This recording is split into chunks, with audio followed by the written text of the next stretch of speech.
રાજપૂત ને રબારી ઈ કાઠી ને આહિર, ભરવાડી મેર ભેડા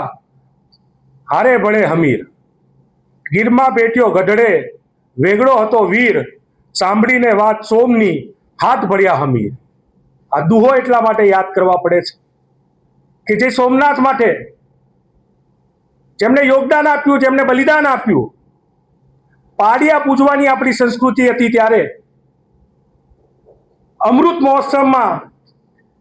આપણા પાળિયા ભૂલાઈ ગયા. એ લોકો જેમને એ 300 લોકો સુરવીરતાથી હર હર મહાદેવના ગુંજનાદ સાથે સોમનાથને બચાવવા નીકળ્યા હતા, જેમનું નેતૃત્વ હમીરજી ગોહિલ, જેમની સાથે વેગડાજી ભીલ, તેમની સાથે છત્રપાલ સરવૈયા, સદદેવ સોલંકી, નાનજી મહારાજ, અલગ અલગ સમુદાય આહિર, મેર, ચારણ, રબારી, ભરવાડ, રાજપૂત, બ્રાહ્મણ, અલગ અલગ સમાજોમાંથી આવતા લોકો જેમણે સોમનાથને બચાવવા માટે બલિદાન આપ્યું, જેમણે સોમનાથ માટે બલિદાન આપ્યું, જેમણે સોમનાથ માટે યોગદાન આપ્યું, તેમને ભૂલીને પ્રસિદ્ધિ દાન મેળવવા માટે જે લોકો નીકળી પડ્યા છે, તેમને યાદ કરાવવું છે કે આ પોસ્ટરમાં ક્યાંય અમને હમીરજી દાદા નથી દેખાતા, ક્યાંય અમને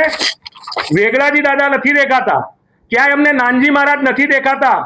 ત્યાં અમને છત્રપાલ સોલંકી નથી, છત્રપાલ સરવૈયા નથી દેખાતા, સદદેવ સોલંકી નથી દેખાતા, એ વીર આહિરાણીઓના ચહેરા નથી દેખાતા, એ વીર આહિરોના ચહેરા નથી દેખાતા, એ મેર અને મેરાણીઓના ચહેરા નથી દેખાતા. આ બલિદાનોને કેમ ભૂલી શકાય? લાખો કરોડોની જાહેરાતોમાં જેમનું યોગદાન છે, બલિદાન છે, તેમને આ પ્રસિદ્ધિ ભૂખ્યા સત્તા લાલચુ નેતાઓ કેમ ભૂલી જાય છે? આ એક મોટો સવાલ થાય છે કે અમારા બલિદાનોને, અમારી જે વિરાસતના બલિદાનો છે, અમારી જે વિરાસતના યોગદાનો છે, તેમને તમે ભૂલી જશો તો એ અમે કોઈ પણ સંજોગોમાં સાંખી નહીં લઈએ. આ ગુજરાતની સંસ્કૃતિનું અપમાન છે, કાઠિયાવાડની સંસ્કૃતિનું અપમાન છે, સૌરાષ્ટ્રની ભૂમિનું અપમાન છે, અને સૌરાષ્ટ્રની ખમીરવંતી જનતાનું અપમાન છે, ગુજરાતની જનતાનું અપમાન છે કે જેને કહી શકાય સુરાપુરા દાદા કહી શકાય તેવા મહાનુભાવો, આદ્ય પુરુષો, મહાપુરુષો, બલિદાની લોકોના તમે જ્યારે ભૂલી ગયા છો પોસ્ટરમાં પોતાની પ્રસિદ્ધિ લેવા માટે સત્તા લાલચુ લોકો દ્વારા જે પ્રકારના કૃત્યો થઈ રહ્યા છે તેને અમે સખત શબ્દોમાં વખોડીએ છીએ.